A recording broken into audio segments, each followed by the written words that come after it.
All right, guys, let's take a look at this is Micronauta with Athletic Motion Golf. Let's take a look at the latest tour winner, Branden Grace. Got his first PGA Tour win, although he's not new to winning. Branden's got a number of wins worldwide. So let's take a look at what he does in his swing and actually, we should maybe take a look at what he doesn't do in his swing that a lot of folks consider quote-unquote swing flaws or something that you amateurs or you club golfers or you aspiring tour golfers should be doing. And Branden kind of breaks a few of the rules, so to speak. And let's take a look at what those are. So we're going to put a line right here because this camera is not on a tripod and it moves around a touch. So we're going to put a blue line, and I appreciate Branden lining up next to this hazard stake. We're going to put a blue line right on this hazard stake to give us a frame of reference throughout the swing. So let's take him through his backswing. Pretty normal. Everything looks pretty normal there. And wait a minute. He is not maintaining a tush line here, folks. He is extending off of that tush line, and it just so happens a number of players do this. It's not a swing fundamental to keep your hips, your rear end on an imaginary wall or a line or whatever. And Jack Nicklaus didn't do it, and you certainly don't have to. Now, if we look a little bit closer at why Branden doesn't do it, you're going to see something maybe that you might not have heard talked about before. So if we just draw a reference line, this doesn't mean anything. It's just a reference line off his heel as vertical as I can make it.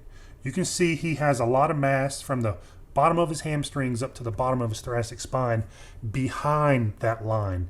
You're going to see a lot of players on tour who don't have near as much to the left of that line, behind that line. And it's easier to maintain, quote unquote, a tush line if you're not so far counterbalanced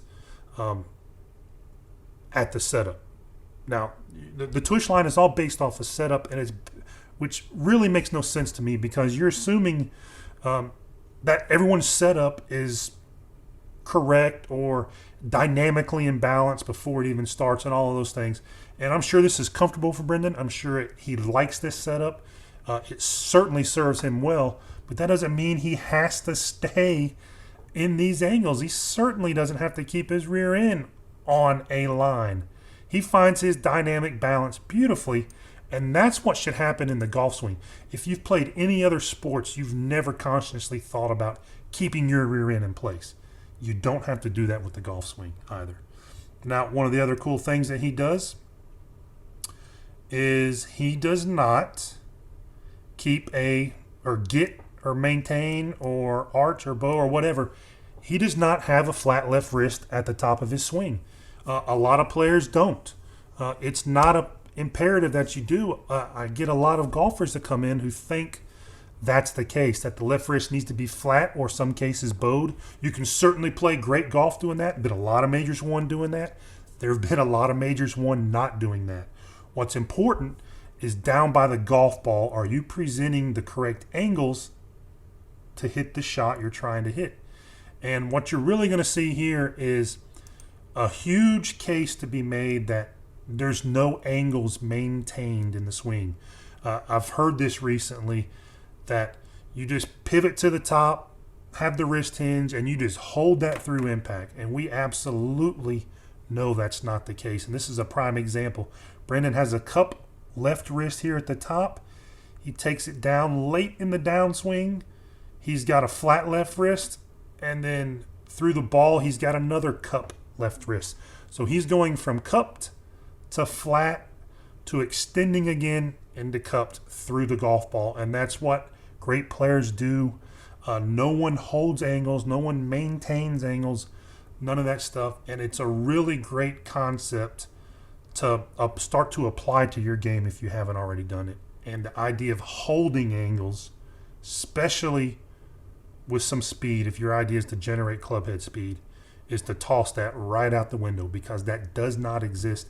These great players do not hold wrist angles through the shot. They release it. He's playing a fade here, and he had a full-on, flat-out release because he understands that simple concept. So we've got tush line, not necessary. Flat, bowed left wrist at the top, certainly not necessary.